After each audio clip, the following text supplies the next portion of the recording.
আসসালামু আলাইকুম, সবাই কেমন আছেন? আলহামদুলিল্লাহ ভালো আছি। আজকে আবার চলে আসলাম ডিম তুলতে। রাত অনেক হয়েছে, দোকান থেকে এইমাত্র বাড়িতে আসলাম। আসার পরে দেখতেছি পাখিগুলো কয়টা ডিম পেড়েছে, তো আপনাদের দেখানোর জন্য চেষ্টা করতেছি। ইনশাল্লাহ দেখি শেষ পর্যন্ত আমার সাথে থাকবেন, কত ডিম পাই দেখেন একদম লাইভে।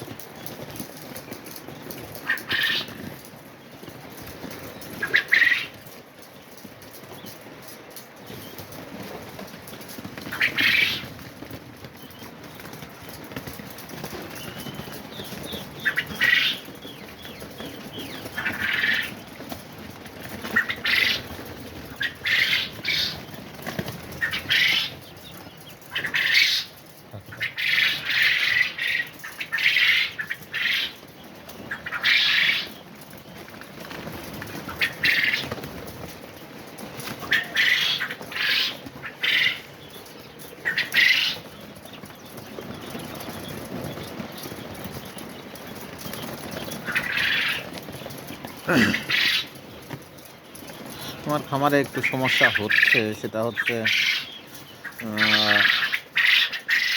অতিরিক্ত ঠান্ডার কারণে পাখিগুলো একটু সমস্যায় পড়েছি। তবে দু একদিনের মধ্যেই হয়তো সে সমস্যা সমাধান করে ফেলবো ইনশাল্লাহ। মানে আমার জায়গাটা এমন একটা জায়গায়, নিচ থেকে হালকা বাতাস উঠতেছে, যার কারণে পাখিগুলি আমার একটু অসুস্থ হয়ে পড়েছে। এরকমভাবে বস্তা দেওয়ার কারণে মলগুলো আবার নিচে পড়তে পারতেছে না। আজকে দিয়েছি, মানে খুব ঠান্ডা, এই কারণে দিয়েছি, না ছাড়া সমস্যা হচ্ছিল। আশা করি দু একদিনের মধ্যেই পাখিগুলো আবার ঠিক হয়ে যাবে ইনশাল্লাহ। তবে এটাতে আমার অনেক বড় ক্ষতি হয়ে গেছে, কিন্তু আমি বুঝতে পারছি, কিন্তু কিছু করার ছিল না। তাই আপনারা জানেন ইনশাল্লাহ ফ্লোরে হলে এইরকম সমস্যা হতো না, কিন্তু মানে এমন একটা জায়গায় বাতাস আমি ঠেকাতে পারতেছি না। বাতাস ঠেকাবে লাগলে এটাতে একদম হচ্ছে এরকম শর্ট দিয়ে আবার হয়তো টুস কিংবা ঘুণ যেটাই হোক দেওয়া লাগবে, তবে যা পাখি পাল্লা সম্ভব এইখানে। এই জন্যে জায়গায় একটু পরিবর্তন করতেছি। আপনারা জানেন যে আমি এটা খাঁচা বানাইছি, পাখিগুলো খাঁচাতে দেব ইনশাল্লাহ। দেওয়ার পরে আবার এখানে আবার ছোট বাচ্চা আবার বোরিং করার জন্য প্রস্তুত করব, সেটাও আপনাদের দেখাবো। আসলে পাখিগুলো আমার একটু হালকা হয়ে গেছে, অনেকটা সমস্যা হয়েছে। যাই হোক,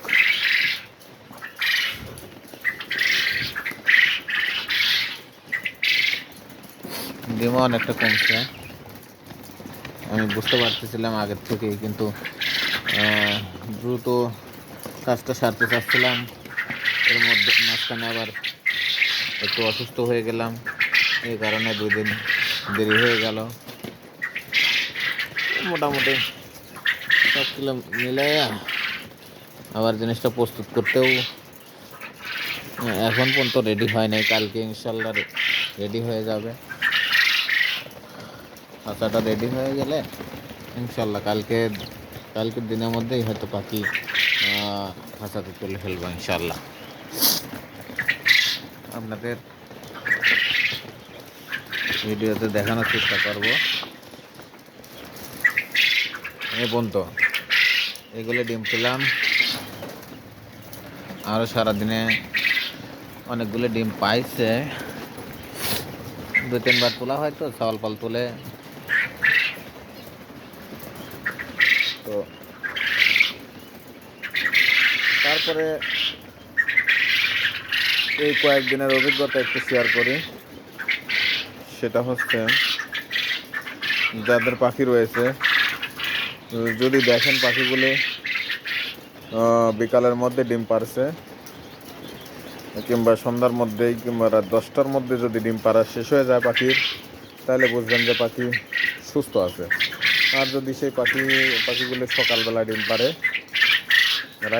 সারা রাতের মধ্যে মাঝখানে রাত 12টা 1টা 2টার পর ডিম পারে, তাহলে বুঝবেন পাখির একটু সমস্যা আছে, দ্রুত চিকিৎসা দেওয়ার চেষ্টা করবেন। আল্লাহ হাফেজ, ভালো থাকবেন। আরও আপডেট, আরও অনেক বিষয় আপনাদের সাথে জানাশোনা বিষয় আছে। আমিও শিখবো, আপনাদেরও শেখাবো, আপনাদেরও জানাবো ভালো মন্দ কী হচ্ছে, কী অবস্থা। এগুলোই শেষ করছি। আল্লাহ হাফেজ। আজকের দিন এগুলি। আল্লাহ হাফেজ।